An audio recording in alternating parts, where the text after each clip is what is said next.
بسم اللہ الرحمن الرحیم، شروع اللہ کے نام سے جو بڑا مہربان اور نہایت رحم والا ہے۔ حضرت امام سجاد علیہ السلام کو زین العابدین کیوں کہتے ہیں؟ حضرت امام سجاد علیہ السلام کا لقب زین العابدین کب سے ہوا؟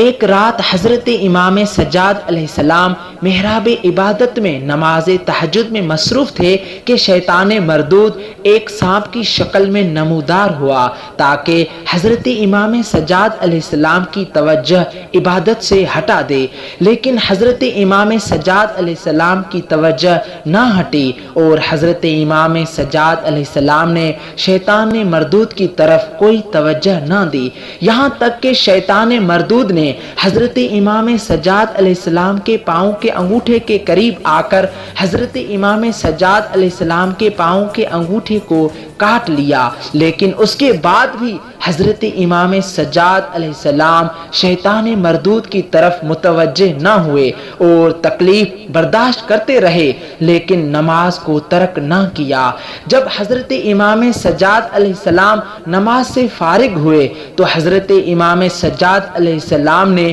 شیطان مردود کو تماچا مارا، اور تماچا مارنے کے بعد حضرت امام سجاد علیہ السلام نے فرمایا کہ اے ملعون دور ہو جاؤ، تو فوراً شیطان مردود چلا گیا اور حضرت امام سجاد علیہ السلام وظائف میں مشغول ہو گئے۔ تو اس وقت 3 مرتبہ ایک گیبی آواز سنائی گئی جس آواز میں یہ کہا گیا کہ اے سجاد،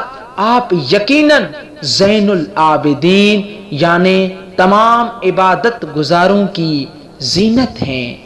اور اس کے بعد حضرت امام سجاد علیہ السلام کا لقب زین العابدین مشہور ہو گیا۔